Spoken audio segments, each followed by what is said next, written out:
আউযুবিল্লাহি মিনাশ শাইতানির রাজিম বিসমিল্লাহির রহমানির রহিম। সুপ্রিয় দর্শক শ্রোতা, আজকে আমরা আলোচনা করব জুলুম বা অবিচার সম্পর্কে। এই জুলুম বা অবিচার সম্পর্কে আল্লাহ তাআলা বিভিন্নভাবে আমাদেরকে সতর্ক করেছেন এবং আমাদেরকে জানান দিয়েছেন। বিভিন্ন সূরায় তিনি আয়াত নাজিল করেছেন এবং তিনি আমাদেরকে এক ধরনের সাবধানতা অবলম্বন করার জন্য সুযোগ করে দিয়েছেন। তারপরেও আমরা জালিম হয়ে উঠি, জুলুম বা অবিচার করতে থাকি আর কি। তাহলে এই জালিমের বা জুলুমের যে পরিচয়, সেটি যদি আমরা প্রথমে একটু দেখে নিই, তাহলে আমরা জুলুমের পরিচয় সম্পর্কে জানি। সেটি হচ্ছে যে কুফরি নীতি গ্রহণ করাই হলো মূলত জালিমের পরিচয়।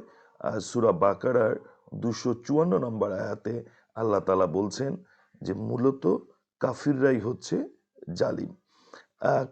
তাহলে আমাদেরকে এখন বুঝতে হবে যে তাহলে এই কাফির বা মুনাফিক কারা। সূরা নূর 50 নম্বর আয়াতে আল্লাহ ব্যাখ্যা করছেন যে তাদের অন্তরে কি ব্যাধি আছে, নাকি তারা সংশয় পোষণ করে, নাকি তারা ভয় করে যে আল্লাহ তার রাসূল তাদের প্রতি জুলুম করবেন, বরং তারাই তো জালিম। সূরা লুকমানের 13 নম্বর আয়াতে আল্লাহ তাআলা বলছেন যে নিশ্চয়ই শিরক মহা অন্যায়, অর্থাৎ শিরক যারা করে তারাও এই জালিমের অন্তর্গত। আল্লাহ তাআলা সূরা বাকরার 229 নম্বর আয়াতে আবার বলছেন যারা আল্লাহর সীমা অতিক্রম করবে তারাই জালিমদের অন্তর্ভুক্ত হবে। আরেকটি জায়গায় আল্লাহ তাআলা বলছেন যে আল্লাহর বিধান অনুযায়ী বিচার না করা, সেটি যদি আমরা দেখি যে সূরা মায়েদার 45 নম্বর আয়াতে আল্লাহ তাআলা বলছেন আল্লাহ যা অবতীর্ণ করেছেন যারা সে অনুযায়ী মীমাংসা করে না তারাই জালিম। ইসলামের শত্রুকে বন্ধু বানানো, অর্থাৎ আল্লাহ যাদেরকে ইসলামের শত্রু হিসাবে চিহ্নিত করে দিয়েছেন তাদেরকে আমরা যদি বন্ধু হিসাবে গ্রহণ করি, সেটিও জালিমের অন্তর্গত হয়ে যায়।